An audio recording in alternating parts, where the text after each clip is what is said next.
Hello कक्षा 10th के सभी बालक बालिकाओं का फिर से स्वागत है एक नई क्लास में एक अच्छे टॉपिक के साथ। हम बात करने वाले हैं तुम्हारे साइंस बुक के चैप्टर नंबर 2 के बारे में, जिसकी ऑलरेडी हमने 3-4 वीडियोस अपलोड कर दी है। सूचक के बारे में पढ़ लिया है, अम्ल क्या है पूरा पढ़ लिया, क्षार क्या है पूरा पढ़ लिया। आज की क्लास में हम बात करने वाले हैं बालक कि हमने कहा गुरुजी अम्ल व क्षारक के रासायनिक गुणधर्म के अम्ल और क्षारक के गुरुजी रासायनिक गुणधर्म कौन कौन से हैं। जैसे कि ये एक हो गया अम्ल की धातु के साथ अभिक्रिया, क्षार की धातु के साथ अभिक्रिया, हाइड्रोजन जो गैस रिलीज होगी उसकी गैस की पहचान हम कैसे करेंगे, फिर होगी धातु ऑक्साइड के साथ अभिक्रिया। अभी चैप्टर थोड़ा बड़ा है, धीरे धीरे हम जैसे जैसे आगे बढ़ते जाएंगे आप सभी को समझ में आता रहेगा। चलिए शुरू करते हैं। सबसे पहले क्या कहा, अम्ल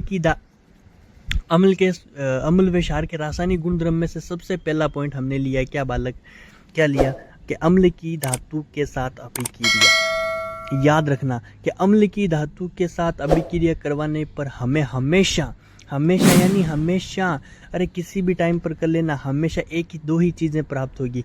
क्या क्या, एक तो लवण प्राप्त होगा, एक हाइड्रोजन गैस उत्पन्न होती है।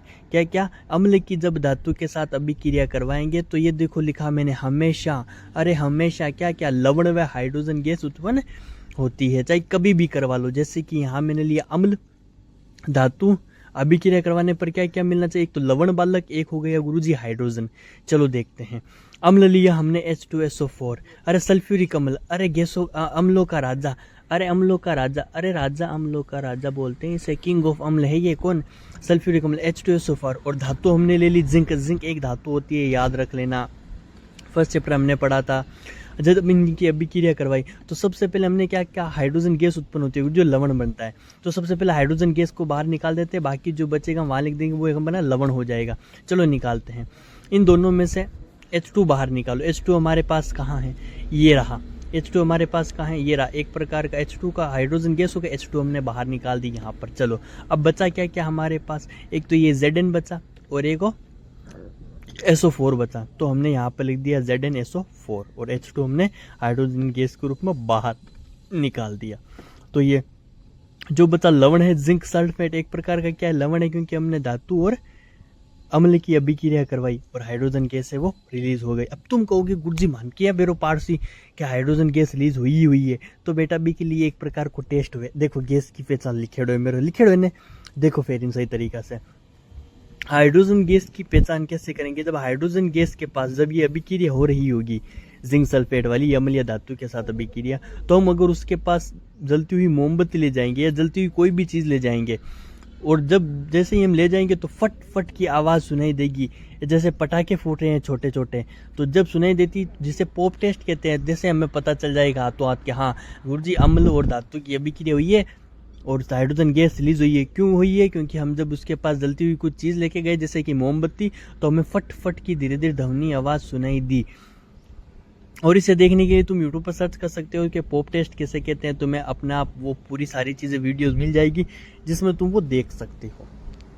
आए समझ में, आगे देखते हैं। अब अम्ल की धातु के साथ अभिक्रिया हुई, अब इससे क्षार की धातु के साथ अभिक्रिया। क्षार की धातु के साथ अभिक्रिया करवाने पर सेम ही चीज़ें होगी। क्या क्या, हमेशा एक ही दो ही चीज़ें प्राप्त होगी, एक तो लवण और एक हाइड्रोजन गैस वाला, एक तो लवण और एक हाइड्रोजन गैस प्राप्त होगी। क्षार की धातु के साथ अभिक्रिया करने पर भी सेम ही होगा। देखो क्षार धातु, अगर इन दोनों की अभिक्रिया करवाने पर हमें हमेशा क्या मिलेगा, एक तो लवण मिलेगा और हाइड्रोजन गैस मिलेगी। चलो क्षार के भी लिखते हैं। क्षार हमने लिया NaOH मतलब सोडियम हाइड्रोक्साइड, सामान्य सार नहीं बताए थे उसी में। और धातु हमने फिर से जिंक ले ली, Zn जिसका रासायनिक सूत्र होता है। इन दोनों के जब बीच में हमने अभिक्रिया करवाई बालक, तो सबसे पहले इसमें हाइड्रोजन गैस को बाहर निकाल दो। H2 हमारे पास कहाँ है, ये रहा। अब तुम कहोगे गुरुजी हो तो एक H से दो खटोले रहते हैं, तो बालक ये जो दो है वो इन सभी के ऊपर लागू होता है, यानी हमारे पास N भी दो है, A भी दो है, O भी दो है और H भी दो है।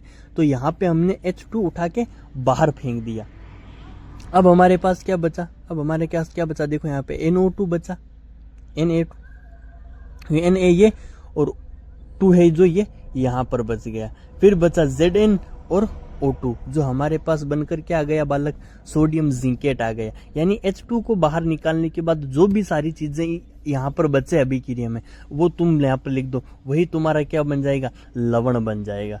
पर ज्ञात ये रहे कि सभी चीजें सही होनी चाहिए बालक, है ना। चलिए आगे देखते हैं।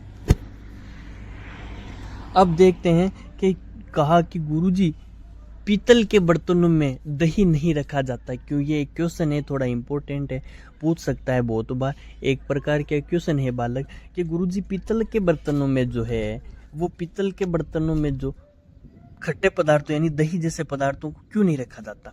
तो यहाँ पर लिखा हुआ कि पीतल जो कि एक प्रकार की क्या है बालक, धातु है। कॉपर, अरे तांबा और पीतल एक ही होती है, हाँ वही तांबा। तो तांबे में नहीं रखा जाता क्यों, क्योंकि ये क्या करता है, दो की धातु है जो खट्टे पदार्थ जैसे दही के साथ क्या करता है, क्रिया करता है, और क्रिया करने पर विषैला लवण बनाता है।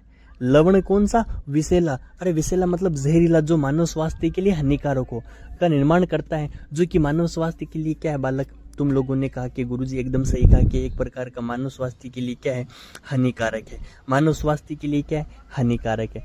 अभी के देखो पित्तल प्लस दही प्लस लवण और जो, अब दही की जगह कोई सा भी अम्ल ले सकते हो तुम, जरूरी नहीं है। जैसे कि मैंने यहाँ पर ले लिया H2SO4 अम्लों का राजा, और CuO मतलब कॉपर ऑक्साइड पीतल का वो सूत्र हो गया। जब इनकी हमने अभिक्रिया बनवाई तो क्या बना,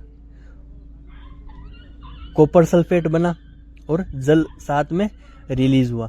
तो ये कॉपर सल्फेट एक प्रकार का क्या है बालक, लवण है। यहाँ पर विषैला लवण, जो कह सकते हैं कि हम पीतल के बर्तनों में दही जैसे खट्टे पदार्थ यानी अम्ल जितने भी होते हैं वो नहीं रख सकते।